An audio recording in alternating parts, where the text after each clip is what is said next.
Hello friends, welcome to AP teachers TV YouTube channel.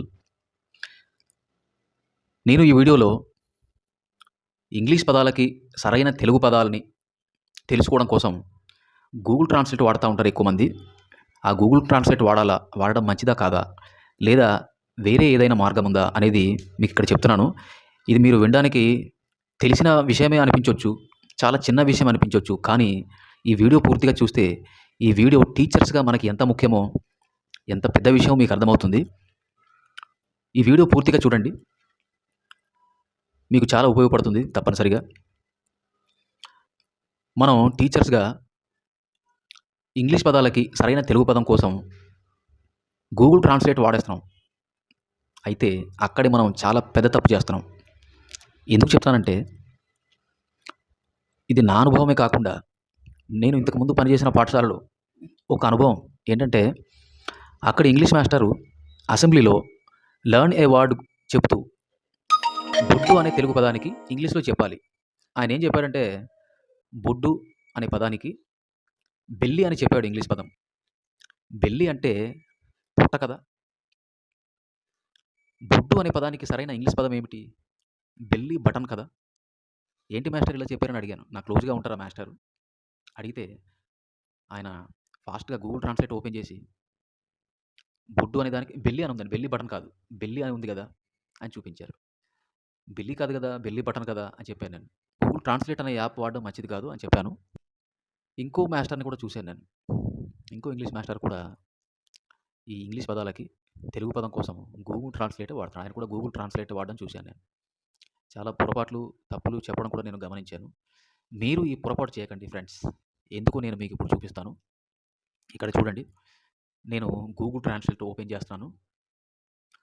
ఈ Google translate app open చేసి నేను ఇక్కడ బొడ్డు అనే పదానికి ఒక ఎగ్జాంపుల్గా మీకు చూపిస్తాను. ఇంగ్లీష్ పదం చూస్తున్నాను. బొడ్డు అనే తెలుగు పదానికి ఇంగ్లీష్ మీనింగ్ కోసం ఇక్కడ టైప్ చేస్తే ది బెల్లి అని వచ్చింది, చూశారు కదా. మరి వాస్తవం ఏమిటండి చెప్పండి? ది బెల్లి అంటే పొట్ట అని. పొట్టని బెల్లి అంటారు. ఇక్కడ ఏం చూపించింది? బొడ్డుని ది బెల్లి అని చూపించింది. తప్పు కదండి. మరి ఏం చేయాలి? ఇది ఒకటే కాదండి, మీకు చాలా వరకు ఇందులో పొరపాట్లు, మిస్టేక్స్ చూపిస్తూ ఉంటుంది. ఎందుకు ఇలా చూపిస్తుందంటే, ఇది డిక్షనరీ కాదు కాబట్టి. ఇది ఒక ట్రాన్స్లేషన్ చేసేది మాత్రమే, డిక్షనరీ కాదు. దేనికి వాడాలి ఈ ట్రాన్స్లేటర్ యాప్ అంటే, ఏదైనా ఒక డాక్యుమెంట్ లేదా ఒక ఫ్రేజ్ కానీ, ఒక పేరా కానీ, ఏదైనా ఎస్సే కానీ ట్రాన్స్లేట్ చేయడానికి వాడాలి. అలాగే కాన్వర్జేషన్, ఇక్కడ చూడండి లెఫ్ట్ బాటంలో కాన్వర్జేషన్ ఉంది కదా. ఎప్పుడైనా మనం ఫారిన్ వెళ్ళినప్పుడు కానీ, ఫారినర్స్ మన దగ్గరికి వచ్చినప్పుడు కానీ, లేదా వేరే రాష్ట్రం వాళ్ళు మనతో మాట్లాడేటప్పుడు, మనం వాళ్ళతో మాట్లాడేటప్పుడు, ఏదైనా కొత్త భాష, మనకు తెలియని భాష మాట్లాడేటప్పుడు ఈ కన్వర్జేషన్ క్లిక్ చేసి ఇక్కడ లాంగ్వేజ్ సెలెక్ట్ చేసి, నేను హిందీ సెలెక్ట్ చేశాను. నేను హిందీ మాట్లాడుతూ ఉంటే అవతలి వ్యక్తికి ఇంగ్లీష్లో అర్థం కావాలి. అంటే అవతల ఫారిన్ ఇంగ్లీష్ వ్యక్తి అనుకోండి, ఆయనకి ఇంగ్లీష్లో అవుట్పుట్ రావాలి. అప్పుడు ఏం చేయాలంటే, కన్వర్జేషన్ క్లిక్ చేసి ఆప్కా నామ్ క్యా హై, నేను హిందీలో మీ పేరేంటి అని అడిగాను. ఇక్కడ ఇంగ్లీష్లో వచ్చింది చూసారా, వాట్ ఈజ్ యువర్ నేమ్.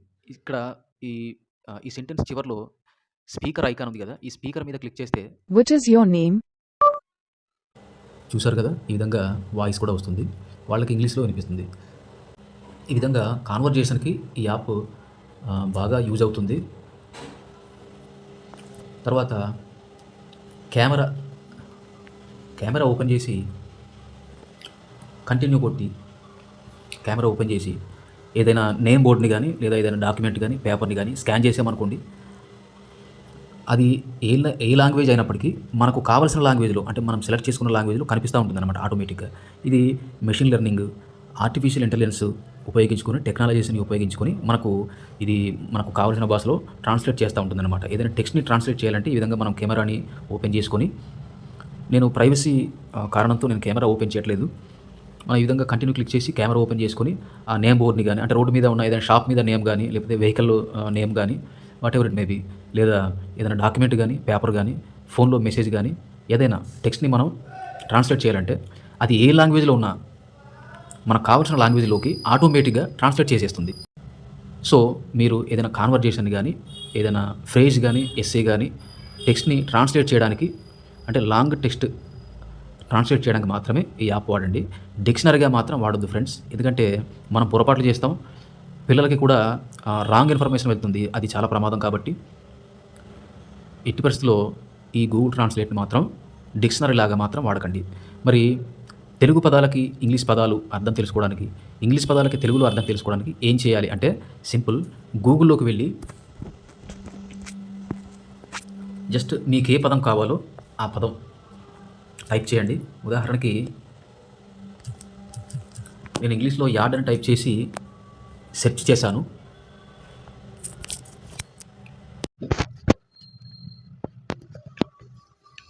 చూసారు కదా, మనం ఏమీ టైప్ చేయకుండానే జస్ట్ ఒక వర్డ్ టైప్ చేసి దానికి తెలుగులో మీనింగ్ అని కానీ ఏమీ టైప్ చేయలేదు. ఒక వర్డ్ మాత్రమే టైప్ చేశాను. ఫస్ట్లోనే ఇక్కడ డిక్షనరీ వచ్చి చూశారు కదా, యార్డ్. ఈ యార్డ్ యొక్క అర్థం ఏంటో ఇక్కడ క్లియర్గా ఇవ్వడం జరిగింది. అంటే మనం గజం, తెలుగులో గజం అంటాం, ఇంగ్లీష్లో యార్డ్ అంటారు. ఇక్కడ క్లియర్గా చూశారు కదా, ఆ unit of linear measure equal to 3 feet 0.9144 metre. ఈ విధంగా డెఫినేషన్ ఇవ్వడం జరిగింది. దాన్ని బట్టి మనకు అర్థమైపోతుంది, చదివితే తెలిసిపోతుంది. ఈ విధంగా మనం డిక్షనరీ ఈ విధంగానే వాడాలి. ఇది డిక్షనరీ వాడే సరైన పద్ధతి. మనం ఆక్స్ఫర్డ్ డిక్షనరీ చూసినా ఈ విధంగా ఉంటుంది. ఇక్కడ మనకు కనిపించేది కూడా ఆక్స్ఫర్డ్ లాంగ్వేజెస్, ఆక్స్ఫర్డ్ బేస్ చేసుకొని చూపిస్తూ ఉంది. సో మీరు ఎప్పుడైనా ఒక పదానికి అర్థం వెతకాలంటే ఈ విధంగానే వెతకాలండి. అప్పటికే అర్థం కావట్లేదు, ఈ చదివిన మాకు ఈ సెంటెన్స్ చదవడం కష్టం అనుకుంటే ఏం చేయాలంటే ఏమీ లేదు. సో సింపుల్, గూగుల్ ప్లే స్టోర్కి వెళ్ళి ఇంగ్లీష్ టు తెలుగు డిక్షనరీ అని టైప్ చేస్తే మనకు చాలా మంచి రేటింగ్ ఉన్నవి, ఎక్కువ డౌన్లోడ్స్, మిలియన్స్లో డౌన్లోడ్స్ ఉన్నవి ఉన్నాయి. ఇక్కడ చూస్తే మనకు కనిపిస్తుంది కదా, ఇంగ్లీష్ తెలుగు డిక్షనరీ.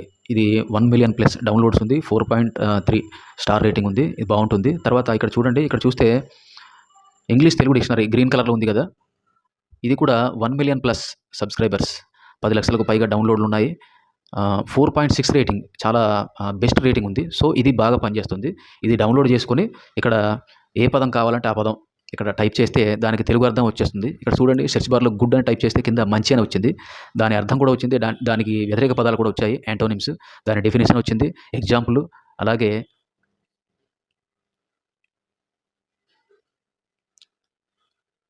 ఈ విధంగా మనం ఈ యాప్ని వాడుకోవచ్చు.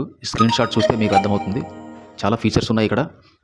సో ఇలాగా ఒక మంచి యాప్ని ఇన్స్టాల్ చేసుకొని దాన్ని డిక్షనరీగా వాడుకోండి ఫ్రెండ్స్. ది బెస్ట్ వే ఏంటంటే ఇంగ్లీష్లో గూగుల్లో టైప్ చేసి దాని డెఫినేషన్ చూస్తే మనకు కరెక్ట్ అర్థం తెలిసిపోతుంది.